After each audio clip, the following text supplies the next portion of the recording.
හරි ගයිස්, කොහොමද කට්ටියටම අද රිපෙයාර් එකට ඇවිල්ලා තිනවා Asus Prime 510 motherboard එක. මේක මොඩල් නම්බර් එක නම් මේ CPU fan එක යට තමයි තියෙන්නේ. මේකේ අද ඇවිල්ලා තියෙන මම ප්‍රශ්නේ පෙන්නන්නම් ඕගොල්ලන්ට. මම මේක power on කරනවා. motherboard එකේ display ප්‍රශ්නයක් නම් නැහැ. motherboard එකේ display එක එනවා කිසිම අවුලක් නැතුව. හරි, මෙන්න මේක තමයි motherboard එකේ තියෙන ප්‍රශ්නේ. ඕගොල්ලන්ට මෙතන බලා ගන්න පුළුවන්. USB device over current status detected කියලා එනවා. මේක තප්පර 15කින් motherboard එක off වෙලා යනවා. ඕක තමයි මේකේ තියෙන ප්‍රශ්නේ. ඉතින් මේක repair කරගන්න පුළුවන්. අපි බලමු මෙහෙම වෙන්න හේතු මොනවද? අපිට මොනවද මේක repair කරන්න පුළුවන් කියලා ඔයගොල්ලන්ට බලා ගන්න පුළුවන්. ඔන්න දැන් motherboard එක off වෙලා ගියා. අපි ඉතින් බලමු මේක repair කරගන්න කොහොමද කියලා. අපි බලමු USB over current කියලා message එක එන්නේ මොන හේතු නිසාද කියලා. හේතු කීපයක්ම තියෙනවා, එක හේතුවක් කියලා නෙමෙයි. මේන්ලි මේ මැසේජ් එක ගොඩාක්ම එනවා. ඔයගොල්ලන්ට බලා ගන්න පුළුවන් මෙතන USB port එක පිටිපස්සේ තියෙනවා මෙන්න මේ වගේ පුංචි IC එකක්. මේකට ESD protection කියලා තමයි කියන්නේ. මෙන්න මේ IC වල ප්‍රශ්න වලටත් ඔය මැසේජ් එක මෙනවා. ඔයගොල්ලන්ට බලා ගන්න පුළුවන් මේ තියෙන front USB line එක. මේ තියෙන්නේ මෙන්න මේ වගේ. මෙතන නම් IC 4ක් තියෙනවා. මේ වගේ ප්‍රශ්න වුණාමත් මේකේ ඔය මැසේජ් එක එන්න පුළුවන්. අනිත් එක තමයි එන්න පුළුවන් ඔයගොල්ලෝගේ BIOS එක. BIOS එකේ ප්‍රශ්නෙටත් BIOS එකේ මොකක් හරි error එකක් ඉඳලා එන්න පුළුවන්. මට ඇවිල්ලා තියෙනවා BIOS එකේ ප්‍රශ්නෙට. ඒ වෙලාවට BIOS එක රීප්‍රෝග්‍රෑම් කරන්න ඕනේ. හැබැයි සමහර මදර්බෝඩ් වල තියෙනවා පෙන් ඩ්‍රයිව් එකක් කනෙක්ට් කරලා ඉවර වෙලා, දැන් මේකෙත් පුළුවන් එහෙම පෙන් ඩ්‍රයිව් එකක් කනෙක්ට් කරලා ඉවර වෙලා BIOS එක ෆ්ලෑෂ් කරන්න. එහෙම ෆ්ලෑෂ් කරන්න යන්න එපා. මේකෙදී ගොඩක් දුරට BIOS එක ක්‍රෑෂ් වෙලා ඩිස්ප්ලේ එන්නේ නැති වෙලා යනවා. මේකට ප්‍රෝග්‍රෑම් එකකින් ගලවලා ගන්න එක තමයි සාර්ථක. සමහර ඒවා තියෙනවා ෆ්ලෑෂ් වුණායින් පස්සේ හරියනවා, සමහර ඒවා හරියන්නේ නැහැ. අනිත් එක තමයි මේ ෆෝල්ඩ් එක හොයද්දි ඉස්සෙල්ලාම BIOS එක ෆ්ලෑෂ් කරලා බලලා හරියන්නේ නැහැ. මොකද BIOS එක ෆ්ලෑෂ් කරායින් පස්සේ සමහර මදර්බෝඩ් තියෙනවා මෙන්න මේවයි ටික දවසකට ඔය ඕවර් කරන්ට් කියන මැසේජ් එක එන්නේ නැහැ. අපෝ දවස් දෙකක් පාවිච්චි කරද්දී අපෝ ඔය මැසේජ් එකම එන්න වෙලාවලුත් තියෙනවා.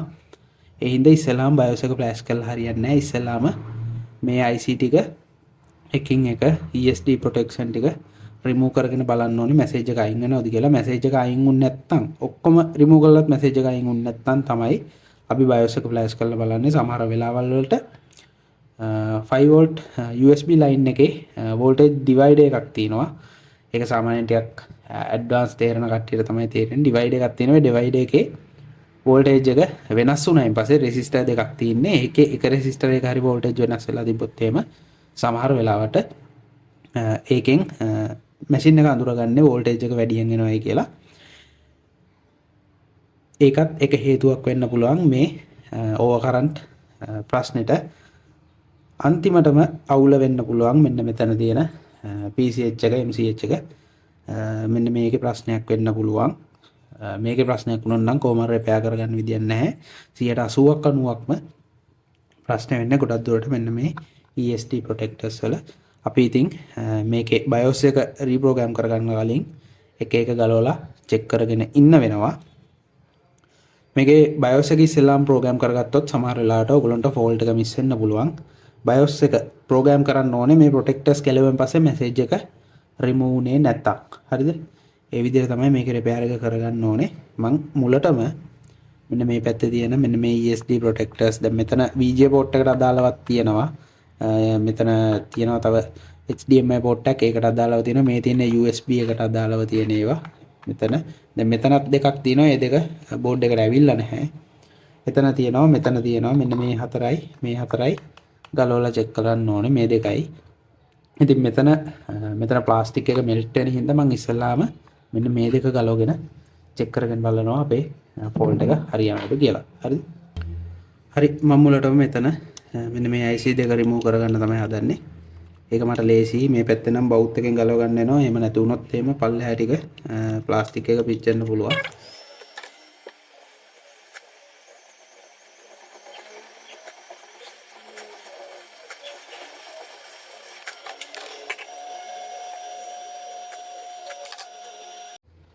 හරි මම මේ IC දෙක ගැලවුවා. හැබැයි ඒ USB ඕවරකරන්ට් ඩිටෙක්ටඩ් එකේ මැසේජ් එක අයින් වුණේ නැහැ. ඒ කියන්නේ මෙතන මේ ESD protection IC දෙක හොඳයි.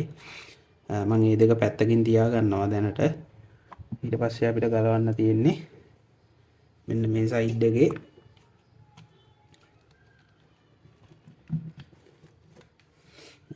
මෙන්න මෙතන එන මෙන්න මේ හතර තමයි ගලවන්න තියෙන්නේ 1 2 3 4යි. හරිද? USB සයිඩ් එකේ මේ හතර තමයි ගලවන්න තියෙන්නේ. ඒ හතරත් මම ටක් ගාලා බවුත් එකෙන් ගලවගෙන එන්නම් මෙන්න මෙතන තියෙන හතර. හරිද? මේකේ හොට් ගන් එක ගහන්න බෑ මේක ASSIE. මෙතන මේක මෙල්ට් වෙලා යනවා ප්ලාස්ටික් එකක් තියෙන නිසා. හරිද?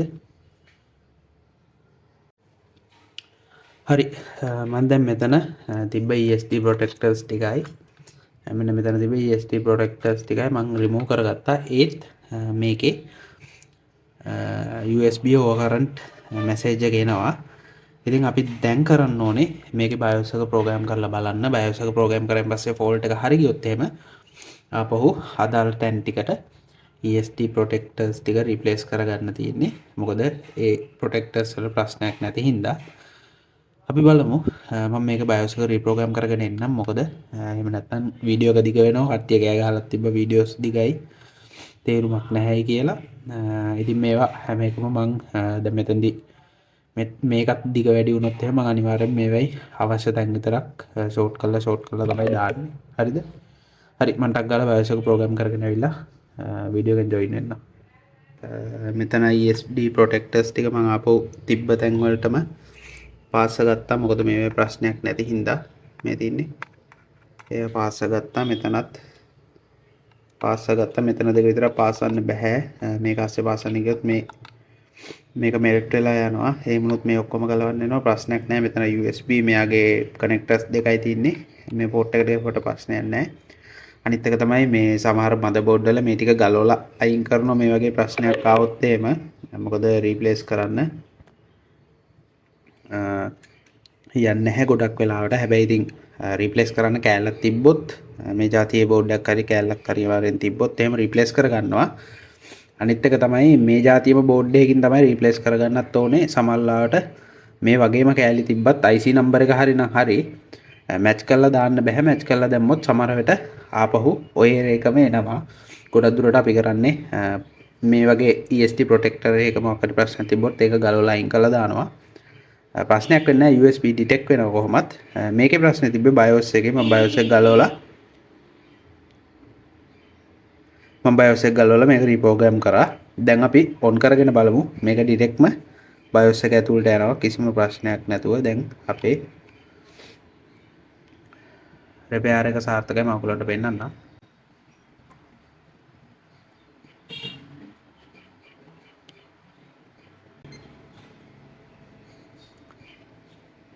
බලමු රේක එනවාද කියලා.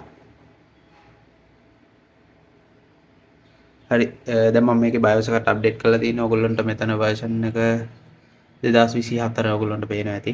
මේක තියෙන දැනට තියෙන latest version එකට BIOS එක අප්ඩේට් කරලා තියෙන්නේ. හරි ඉතින් ඕක තමයි වීඩියෝ එක. මම වැඩි දිගට අදින්නෙත් නැහැ. මොකද කට්ටිය කෑ ගහනවා වීඩියෝ එක දිගයි කියලා. හරි එහෙනම් අලුත් වීඩියෝ එකකින් හම්බ වෙමු.